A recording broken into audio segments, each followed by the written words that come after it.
Donald Trump just did the political, unthinkable conflict in Israel and all the heinous atrocities reported so far create a new dynamic in the run-up to next year's presidential election. If any candidate wants to win, they must watch their words carefully. Time equals 400 Ms. greater than Donald Trump attacked Israel, and the GOP has responded Wednesday night marked a noticeable shift in Republican focus on the conflict in Israel. In the immediate aftermath of Hamas' attack on Israel, Republicans criticized President Joe Biden for perceived weakness and errors which led to the violence. That changed, perhaps unsurprisingly, following former President Donald Trump's speech near his Mar-a-Lago home. Addressing a crowd of supporters, the Republican frontrunner said Israel had to straighten it out because they're fighting, potentially a very big force.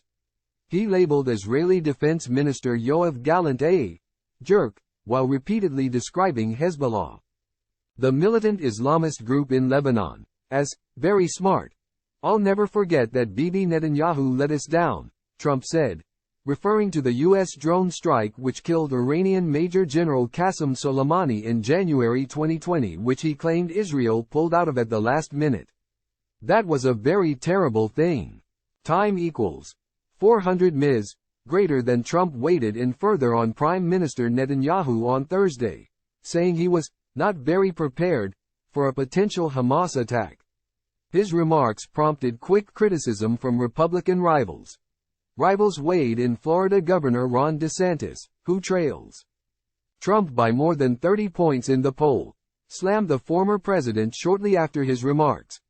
"Terrorists have murdered at least 1,200 Israelis and 22 Americans and are holding more hostage, so it is absurd that anyone, much less someone running for president, would choose now to attack our friend and ally, Israel, much less praise Hezbollah terrorists," wrote Governor DeSantis on social media.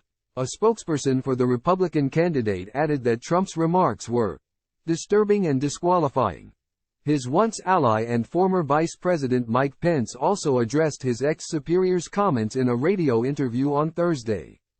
"Hezbollah aren't smart, they're evil," said Pence. But the former president also said when Russia invaded Ukraine in a similar, unprovoked, unconscionable invasion a year and a half ago, he said Vladimir Putin was a genius.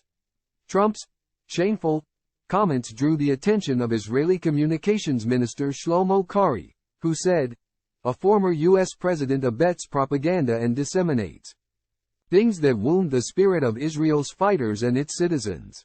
We don't have to bother with him and the nonsense he spouts. Others face difficulty." Gov. DeSantis himself faced a challenge on Thursday, when a voter asked why he was not expressing sympathy for Palestinian civilians killed in the conflict. "They, Israel, are not decapitating babies' heads," he responded. "They are not intentionally doing that." It was a comment for which the New Hampshire voter told DeSantis he had lost his support. Pro-Trump businessman Vivek Ramaswamy was also caught in hot water, accusing Republicans for engaging in selective moral outrage based on campaign donors. "It is shameful, and I think that there are, frankly, financial and corrupting influences that lead them exactly to speak the way they do.